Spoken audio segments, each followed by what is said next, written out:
بسم الله الرحمن الرحيم.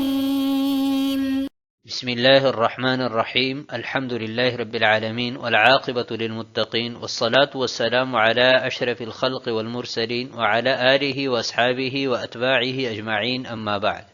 عزیز طلبہ، آج کتاب الہدایہ جز 40 کا سبق نمبر 169 ہے،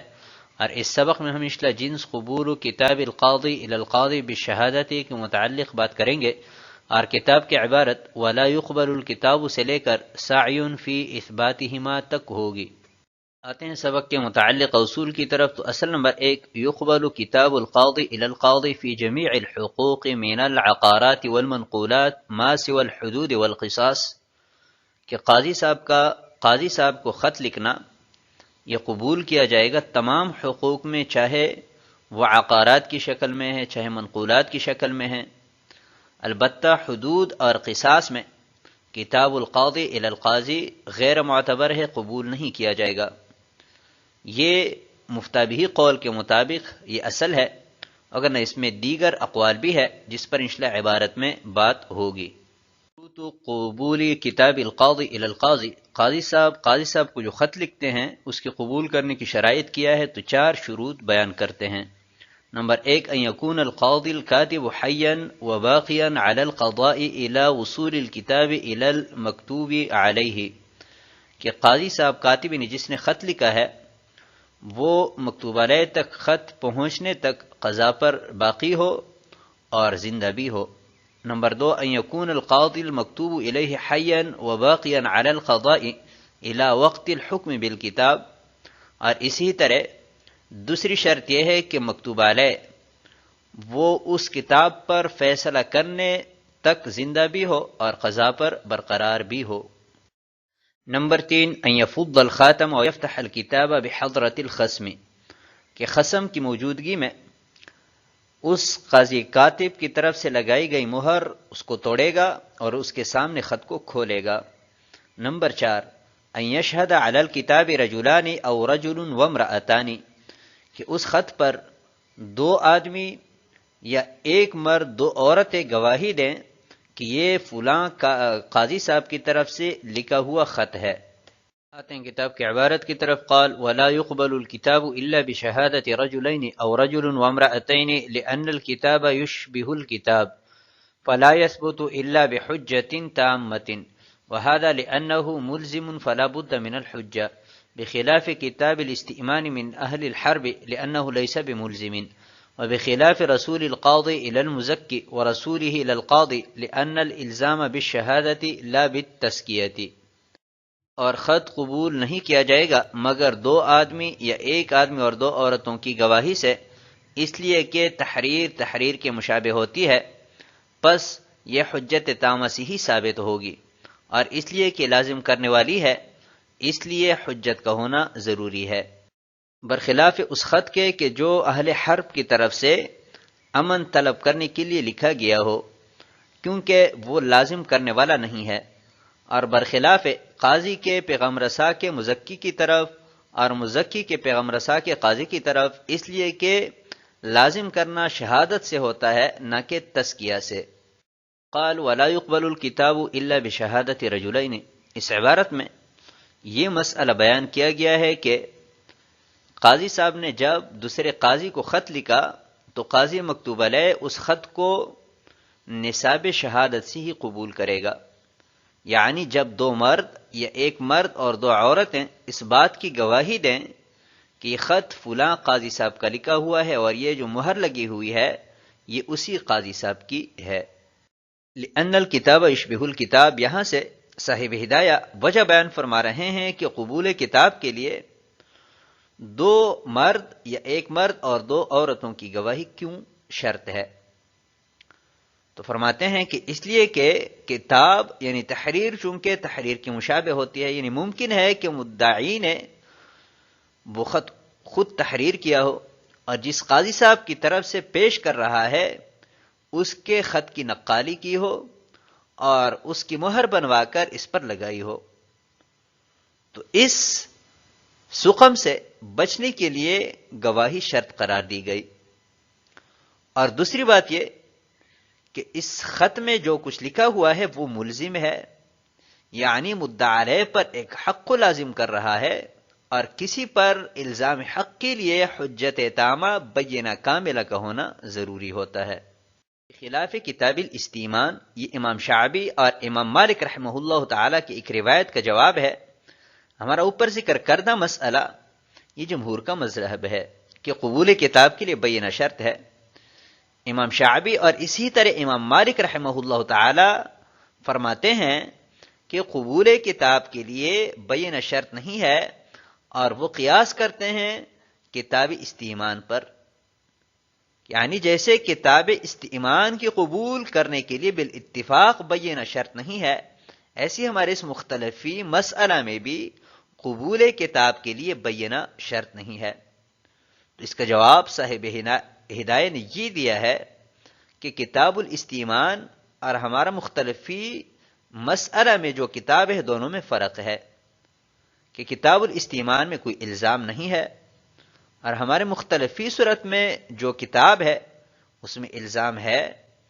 تو دونوں صورتوں میں اتنا بڑا فرق ہے، تو اس فرق کے وجود بھی قیاس کرنا تو یہ قیاس مع الفارق ہے جو کہ ناجائز ہے۔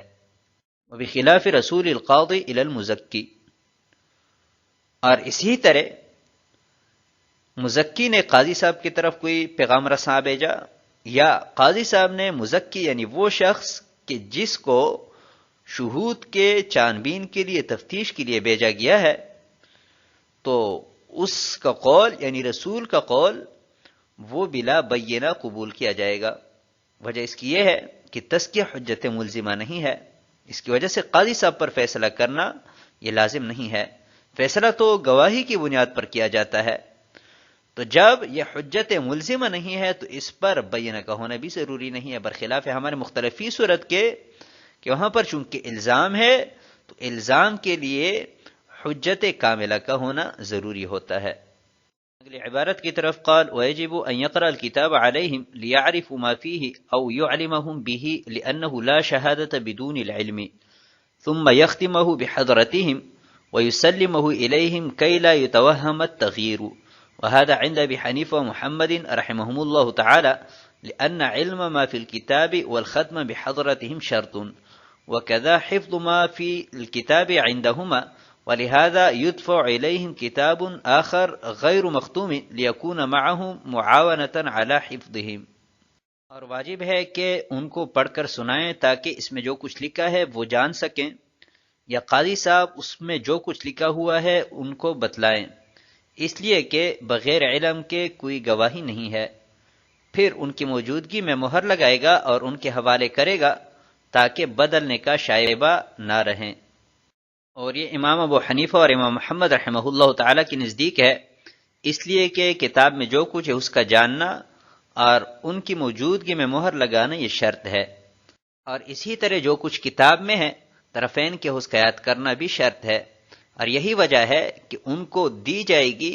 ایک ایسی تحریر کہ جس پر مہر نہ ہو تاکہ حفظ پر معاونت کے لیے وہ ان کے پاس رہیں۔ قال وَيَجِبُ أَن يَقْرَأَ الْكِتَابَ عَلَيْهِمْ، یہاں سے یہ مسئلہ بیان فرما رہے ہیں کہ گواہوں نے چونکہ اس خط کے بارے میں گواہی دینی ہے تو قاضی صاحب پر واجب ہے کہ اس میں جو کچھ لکھا ہوا ہے وہ پڑھ کر گواہوں کو سنائیں، یا کم از کم اس کا جو مضمون ہے اس کے بارے میں آگاہ کریں، کیونکہ گواہی بغیر علم کے ممکن نہیں ہے۔ یختمہ بحضرتہم، پھر مضمون سے آگاہ کرنے کے بعد ان کی موجودگی میں قاضی صاحب اس پر مہر لگائیں گے اور ان کو خط حوالہ کریں گے تاکہ اس میں کسی قسم کی تغییر اور تبدیل کا شائبہ باقی نہ رہیں۔ وهذا عند ابی حنیفہ ومحمد رحمہم اللہ، امام اعظم ابو حنیفہ اور امام محمد رحمہم اللہ تعالی کے ہاں جو کچھ خط میں لکھا ہوا ہے اس کے مضمون کا جاننا اور گواہوں کی موجودگی میں اس پر مہر لگانا یہ شرط ہے، اور اسی طرح اس تحریر کا زبان یاد کرنا یہ بھی طرفین کے ہاں شرط ہے۔ اور ملا علی قاری رحمہ اللہ تعالی نے امام شافی، امام مالک اور اسی طرح ایک روایت میں امام احمد بن حنبل رحمہ اللہ تعالی کا بھی یہی مذہب نقل فرمایا ہے۔ ولہذا يدفع إليهم، طرفین کے ہاں چونکہ خط کا مضمون یاد رکھنا یہ ضروری ہے، اگر اس کا کچھ حصہ چھوٹ جائے تو قاضی صاحب ان کے اس خط کو قبول نہیں کریں گے۔ اسی وجہ سے کہا جاتا ہے کہ قاضی کاتب گواہوں کو ایک ایسا خط بھی دے دیں کہ جس پر مہر نہ لگی ہو، تاکہ ان کے لیے یاد کرنے میں آسانی ہو۔ آتے ہیں اگلی عبارت کی طرف۔ فقال ابو یوسف رحمہ اللہ تعالی آخرا شیء من ذلك ليس بشرط والشرط ان يشهدهم ان هذا كتابه وختمه، وعن ابي يوسف رحمه الله تعالى ان الختم ليس بشرط ايضا، فسهل في ذلك لما ابتلي بالقضاء وليس الخبر كالمعاينة، واختار شمس الأئمة السرخسی رحمہ اللہ تعالی قول ابی یوسف رحمہ اللہ تعالی۔ اور قاضی ابو یوسف رحمہ اللہ تعالی نے آخر میں فرمایا کہ ان میں سے کچھ بھی شرط نہیں ہے، شرط یہ ہے کہ ان کو گواہ بنائے اس بات پر کہ اسی کا خط اور اسی کی مہر ہے۔ اور قاضی ابو یوسف رحمہ اللہ تعالی سے منقول ہے کہ مہر لگانا بھی شرط نہیں ہے، پس سہولت دی انہوں نے اس میں بعد اس کے کہ جب وہ قضاء میں مبتلا ہوئے، اور خبر معینہ کی مانند نہیں ہے۔ اور شمس الائمہ سرخسی رحمہ اللہ تعالی نے قاضی ابو یوسف رحمہ اللہ تعالی کے قول کو پسند فرمایا ہے۔ وقال ابو یوسف رحمہ اللہ تعالی آخرا، قاضی ابو یوسف رحمہ اللہ تعالی کا قول یہاں سے بیان فرما رہے ہیں کہ ان سے دو روایت منقول ہے۔ آخری قول ان کا یہ ہے کہ خط کا مضمون یاد کرنا یا اس کا جاننا یہ قبول کتاب کے لیے شرط نہیں ہے، شرط صرف اتنی بات ہے کہ قاضی کاتب ان کو اس بات پر گواہ بنائے کہ یہ میرا خط ہے اور یہی میری مہر ہے۔ اور یہی ایک روایت امام مالک رحمہ اللہ تعالی سے بھی منقول ہے۔ قاضی ابو یوسف رحمہ اللہ تعالی سے دوسری روایت یہ ہے کہ مہر لگانا بھی شرط نہیں ہے۔ تو صاحب ہدایہ فرماتے ہیں کہ یہ سہولت قاضی ابو یوسف رحمہ اللہ تعالی نے اس وقت دی کہ جب یہ خود قاضی بنے، یعنی جب خود مشاہدہ کیا، مشکلات دیکھی، تو اس کے بعد یہ فیصلہ فرمایا کہ مہر لگانا بھی شرط نہیں ہے۔ اور اسی قول کو شمس الائمہ سرخسی رحمہ اللہ تعالی نے منتخب فرمایا ہے۔ ملا علی قاری رحمۃ اللہ علیہ فرماتے ہیں کہ قاضی ابو یوسف رحمہ اللہ تعالی کا یہ قول اس میں آسانی زیادہ ہے اور طرفین کے قول میں احتیاط زیادہ ہے۔ آتے ہیں اگلی عبارت کی طرف۔ قال فإذا وصل إلى القاضي لم يقبله إلا بحضرة الخصم لأنه بمنزلة أداء الشهادة فلا بد من حضوره، بخلاف سماع القاضي الكاتب لأنه للنقل لا للحكم۔ قال فإذا سلمه الشهود إليه نظر إلى ختمه، فإذا شهدوا أنه كتاب فلان القاضي سلمه إلينا في مجلس حكمه وقرأه علينا وختمه، ففتحه القاضي وقرأه على الخصم وألزمه بما فيه، وهذا عند أبي حنيفة ومحمد رحمهم الله تعالى۔ اس عبارت میں یہ مسئلہ بیان کیا گیا ہے کہ جب قاضی مکتوب علیہ تک خط پہنچے تو ابھی اس کے لیے ضروری یہ ہے کہ مدعا علیہ کے عدم موجودگی میں اس خط کو قبول نہ کریں، کیونکہ اگر وہ موجود نہیں ہے تو قاضی صاحب اس خط کی بنا پر فیصلہ فرمائیں گے، اور یہ قضا علی الغائب ہوگا، اور قضا علی الغائب جائز نہیں ہے۔ البتہ قاضی کاتب کے لیے ضروری نہیں ہے کہ وہ جس وقت گواہوں کی گواہی سن رہے تھے کہ مدعا علیہ اس وقت موجود ہے، کیونکہ یہ سننا صرف گواہی کو منتقل کرنے کے لیے ہے، نہ کہ اس پر فیصلہ کرنے کے لیے۔ اذا سلمہ الشہود الی، قاضی مکتوب علیہ کو جب گواہ خط حوالہ کریں تو طرفین کے ہاں سب سے پہلے مہر دیکھیں گے کہ وہ ٹوٹی ہوئی تو نہیں، اگر ٹوٹی ہوئی ہے تو قبول نہیں کرے گا، کیونکہ اس کا مطلب یہ ہوگا کہ اس میں کوئی رد و بدل ہوا ہے۔ اور اس کے بعد گواہوں سے اس بات کی گواہی لیں گے کہ یہ خط فلاں قاضی صاحب کا ہے،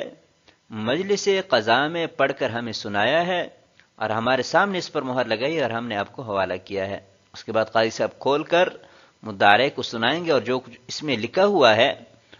وہ مدعا علیہ کو لازم کریں گے۔ آتے ہیں اگلے عبارت کی طرف. فقال ابو یوسف رحمہ اللہ تعالی اذا شهدوا انه كتابه وخاتمه قبله على ما مر ولم يشترط في الكتاب ظهور العدالة للفتح والصحيح أنه يفض الكتاب بعد ثبوت العدالة كذا ذكره الخساف رحمه الله تعالى لأنه ربما يحتاج إلى زيادة الشهود وإنما يمكنهم أداء الشهادة بعد قيام الختم وإنما يقبله المكتوب إليه إذا كان الكاتب على القضاء حتى لو مات أو غزل أو لم يبق أهلا للقضاء قبل وصول الكتاب لا يقبله لأنه التحق بواحد من الرعاية ولهذا لا يقبل إخباره قاض آخر في غير عمله أو في غير عملهما. اور امام ابو یوسف رحمہ اللہ تعالی کا مذہب یہ ہے کہ بس قاضی مکتوب علیہ کے سامنے جب اس بات کی گواہی دے کہ فلاں قاضی صاحب کا خط ہے اور یہ اس کی مہر ہے اور اس کو تسلی ہو جائے تو بس اس کو قبول کرے گا اور اس پر فیصلہ صادر فرمائے گا، جیسا کہ پہلے بیان کیا جا چکا. وَلَمْ يَشْتَرِطْ فِي الْكِتَابِ ظُهُورَ الْعَدَالَةِ، خط کھولنے سے پہلے گواہوں کا عادل ہونا، اس کا ظہور یہ ضروری ہے کہ نہیں ہے؟ تو امام قدوری رحمہ اللہ تعالی نے تو اس کی شرط نہیں لگائی ہے، لیکن صاحب ہدایہ فرماتے ہیں کہ امام خصاف رحمہ اللہ تعالی سے منقول ہے کہ خط کھولنے سے پہلے عدالت یہ ضروری ہے، کیونکہ بسا اوقات مدعا علیہ کہہ دیتا ہے کہ یہ گواہ چونکہ مستور الحال ہے یا غیر عادل ہے، لہذا اس کے علاوہ کوئی اور گواہ ہونے چاہیے. تو ابھی اگر قاضی ظہور عدالت سے پہلے اس خط کو کھولیں اور مدعا علیہ یہ مطالبہ کریں تو اگر عادل گواہ مل بھی جائے تو گواہی کیسے دیں گے کہ یہ فلاں قاضی صاحب کا خط ہے اور یہ مہر اسی کی مہر ہے، کیونکہ مہر تو ٹوٹ چکی ہے. تو اس خط کے قبول کرنے کے لیے کھولنے سے پہلے گواہوں کی عدالت کا اظہار یہ بھی ضروری ہے. وَإِنَّمَا يَقْبَلُهُ الْمَكْتُوبُ إِلَيْهِ، یہ قبول کتاب کے لیے ایک اور شرط بیان کی گئی ہے کہ مکتوب علیہ اسی وقت اس خط کو قبول کرے گا کہ خط پہنچنے تک قاضی کاتب قضا پر برقرار ہو. اگر پہنچنے سے پہلے وہ نااہل قرار دیا گیا یا معزول ہوا یا جو ہے فوت ہوا تو یہ چونکہ رعایا کے افراد میں سے ایک عام فرد بن چکا ہے تو اس وجہ سے قاضی مکتوب علیہ اس کی اس خط کو قبول نہیں کرے گا. وَلِهَذَا لَا يَقْبَلُ إِخْبَارَهُ قَاضٍ آخَرَ، اور یہی وجہ ہے کہ ایک شہر کا قاضی صاحب کے لیے ضروری نہیں ہے کہ وہ دوسرے شہر کے قاضی کے خبر کو قبول کریں، کیونکہ دوسرے شہر میں اس کی حیثیت ایک عام آدمی کی سی ہے. یا دو قاضی اپنے کسی تیسرے قاضی صاحب کو کسی کے حق کی خبر دیں تو اس کے لیے قبول کرنا ضروری نہیں ہے، کیونکہ ان دونوں کی حیثیت تیسری جگہ میں ایک عام آدمی کی سی ہے. آتے ہیں اگلی عبارت کی طرف. فَكَذَا لَوْ مَاتَ الْمَكْتُوبُ إِلَيْهِ إِلَّا إِذَا كَتَبَ إِلَى فُلَانِ ابْنِ فُلَانٍ قَاضِي بَلْدَةِ كَذَا وَإِلَى كُلِّ مَنْ يَصِلُ إِلَيْهِ مِنْ قُضَاةِ الْمُسْلِمِينَ لِأَنَّ غَيْرَهُ صَارَ تَبْعًا لَهُ وَهُوَ مُعَرَّفٌ بخلاف ما إذا كتب ابتداء إلى كل من يصل إليه من قضاة المسلمين على ما عليه مشائخنا رحمه الله تعالى لأنه غير معرف، ولو كان مات الخصم ينفذ الكتاب على وارثيه لقيامه مقامه. قال ولا يقبل كتاب القاضي إلى القاضي في الحدود والقصاص لأن فيه شبهة البدلية فصار كالشهادة على الشهادة، ولأن مبناهما على الإسقاط وفي قبوله سعي في إثباتهما والله تعالى أعلم. وكذا لو مات المكتوب إليه، یہ ایک اور شرط بیان کر رہے ہیں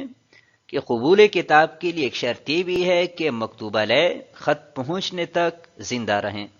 اگر وہ فوت ہوا ہے تو اس کے قائم مقام قاضی کے لیے اس خط کو قبول کرنا یہ جائز نہیں ہوگا. البتہ اگر قاضی کاتب نے ان الفاظ میں لکھا ہو کہ یہ خط میں زید بن عمر جو کہ فلاں شہر کے قاضی اس کو لکھ رہا ہوں،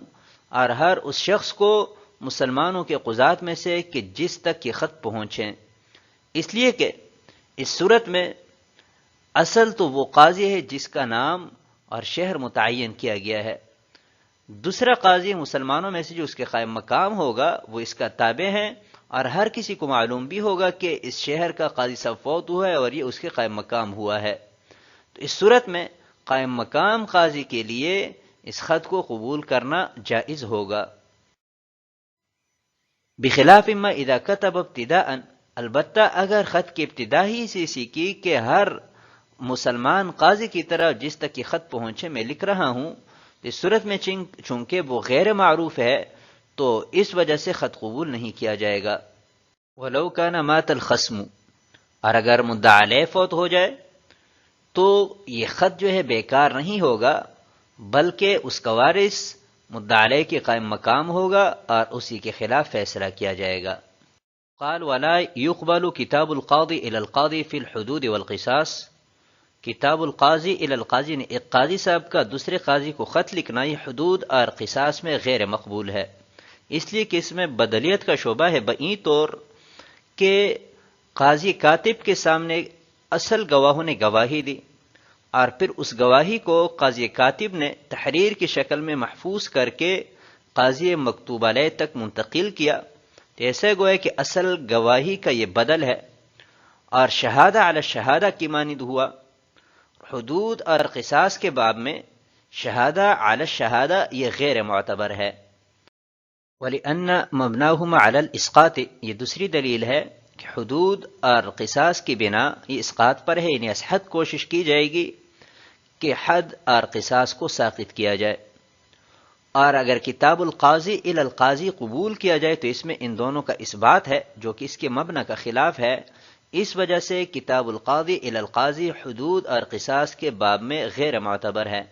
تو آج کے سبق کو اسی پر ختم کرتے ہیں۔ والسلام علیکم ورحمۃ اللہ وبرکاتہ۔